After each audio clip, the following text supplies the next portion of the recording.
Bonjour à tous. Donc, l'item que je vais vous présenter, c'est un item qui contient une partie qui intéresse les urologues, c'est la contraception masculine.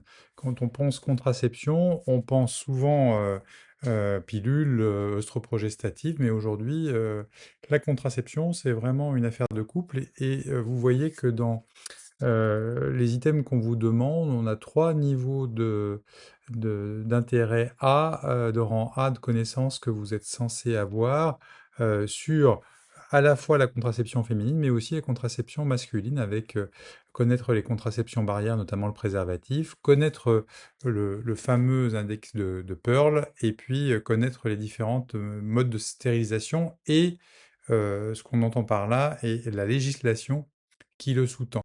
Donc, c'est ces objectifs pédagogiques que je vous propose d'explorer. D'abord, je vais vous montrer les différentes modalités de contraception masculine, insister sur cet indice de Pearl, des différentes options, et puis expliquer les grandes lignes de la législation sur la vasectomie. Mais pour commencer, petite mise au point épidémiologique. Le constat en France, c'est que la majorité de la contraception, jusqu'à récemment, reste aujourd'hui l'affaire des femmes, et donc il est important qu'il y ait cette prise en compte du rôle potentiel des hommes, et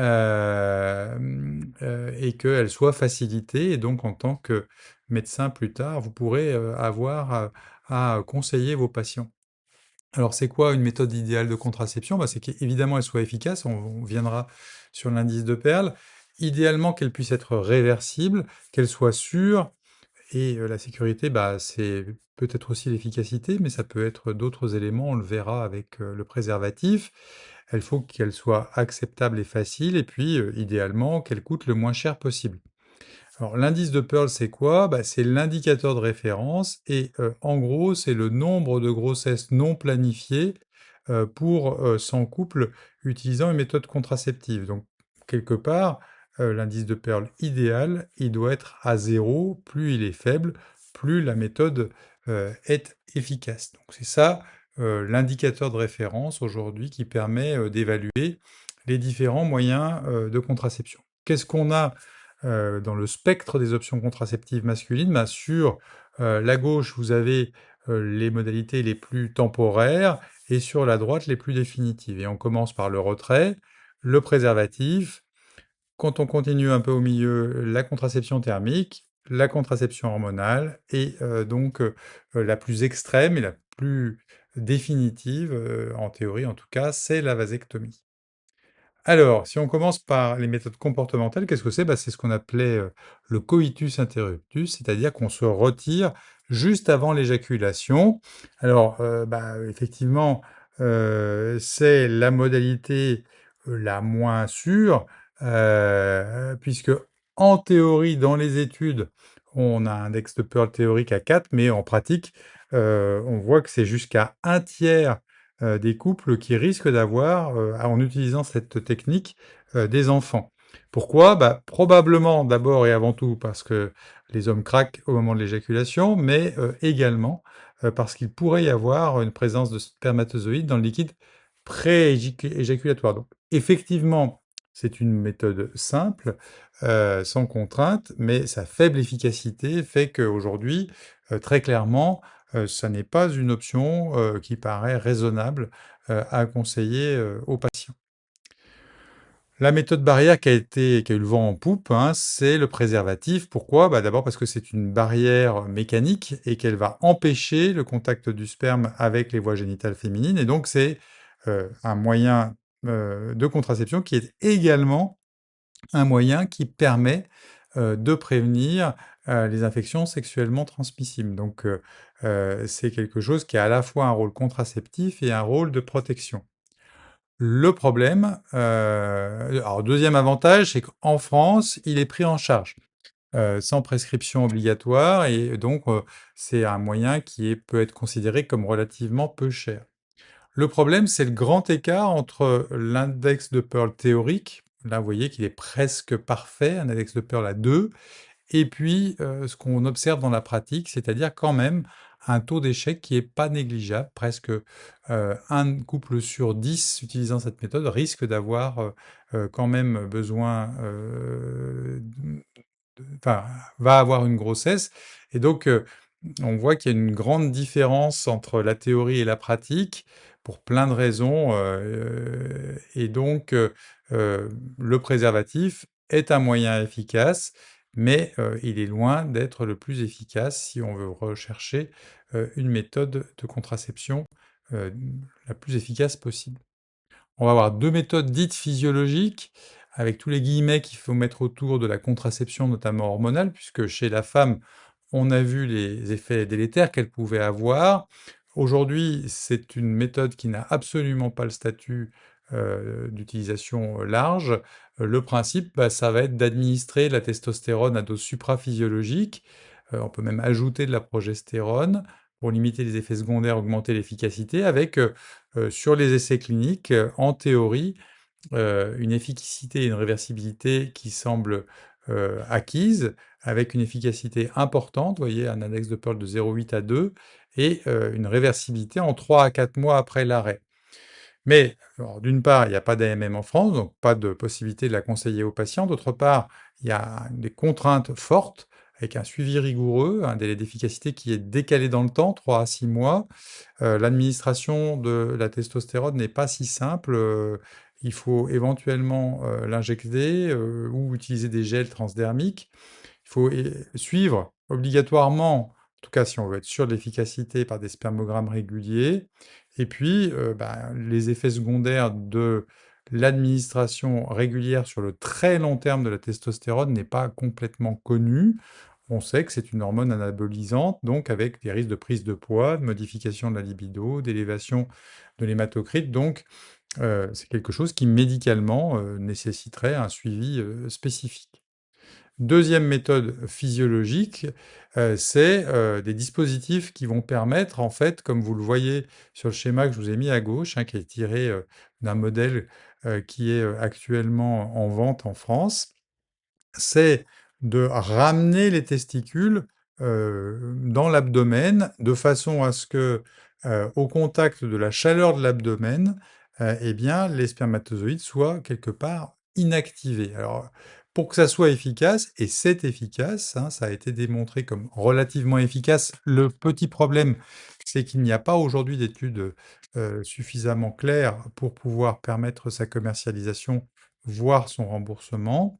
Il faut porter ce dispositif 15 heures par jour. L'index de Pearl montre que c'est un dispositif qui est très efficace et que à l'arrêt du dispositif, a priori, alors après combien de temps on l'utilise sera peut-être une question si jamais cela venait à devenir quelque chose de très utilisé, mais en tout cas c'est réversible à l'arrêt du dispositif. Alors on a un peu la même problématique que pour les prescriptions hormonales. On a en fait un délai d'efficacité qui est décalé dans le temps, et puis la nécessité de suivi par un spermogramme pour attendre que la concentration de spermatozoïdes soit suffisamment réduite pour considérer que les rapports sont possibles avec ce type de contraception sans risque pour le couple d'avoir un enfant. Alors l'option entre guillemets «reine», si vraiment on veut avoir une, confiance dans la méthode de contraception, eh bien, c'est tout simplement de couper, le déférent. Donc vous savez que le testicule, fabrique les spermatozoïdes, ils sont acheminés par l'épididyme qui va se continuer par le déférent, et on peut, facilement saisir le déférent, au pli de laine et le sectionner à cet endroit-là, comme je vous l'ai symbolisé sur ce schéma. L'avantage, c'est que c'est une efficacité considérable. Une fois qu'on a vu qu'il n'y avait plus de spermogramme, enfin que le spermogramme était normalisé, il n'y a pas trop de risque de reperméation, même si ça peut exister de temps en temps. Donc c'est une efficacité qui est très importante. C'est la raison d'ailleurs pour laquelle aujourd'hui la vasectomie devient, mais comme c'était le cas en Amérique du Nord et au Canada, une tendance de plus en plus fréquente, de plus en plus de couples qui ont déjà un certain nombre d'enfants vont faire cette demande-là. On a également des demandes de certains jeunes hommes qui ne veulent pas avoir d'enfants et qui vont demander cette modalité de contraception. Alors, attention, c'est une modalité qu'il faut au moins considérées comme irréversibles, même si en théorie on peut ensuite tenter de, entre guillemets, raccommoder les spermatozoïdes par des techniques de microchirurgie, les déférents par des techniques de microchirurgie, c'est en théorie une technique qui est irréversible. Elle n'affecte pas la sexualité, elle n'affecte absolument pas la libido puisqu'il n'y a pas d'impact sur la sécrétion d'hormones ni l'érection. En revanche, bien sûr, hein, j'allais dire, elle ne protège pas des infections sexuellement transmissibles. Alors, comme on est sur quelque chose qui est considéré comme une opération dite de stérilisation, il y a des contraintes réglementaires très fortes, avec d'abord une première consultation durant laquelle le praticien qui va faire cette chirurgie doit expliquer au patient, lui donner une information claire et complète sur les risques, les conséquences et toutes les alternatives possibles. Et ensuite, il y a un délai de réflexion réglementaire qu'on doit marquer dans le dossier, qui doit pouvoir être suivi de 4 mois. Vous voyez cette loi qui a été, mise en application à partir de 2001, et qui va permettre la réflexion du patient, pour qu'il puisse, en conscience, choisir cette modalité-là. Et donc il y a une seconde complication et là, le patient devra confirmer sa volonté, d'avoir, une vasectomie et signer un consentement écrit. Donc là, on est sur quelque chose qui est vraiment, par rapport à d'autres interventions, avec une démarche extrêmement formalisée, réglementaire et opposable, dans ce parcours, patient. Aujourd'hui, la plupart des praticiens qui proposent cette chirurgie proposent également une préservation du sperme, au sécos avant l'intervention.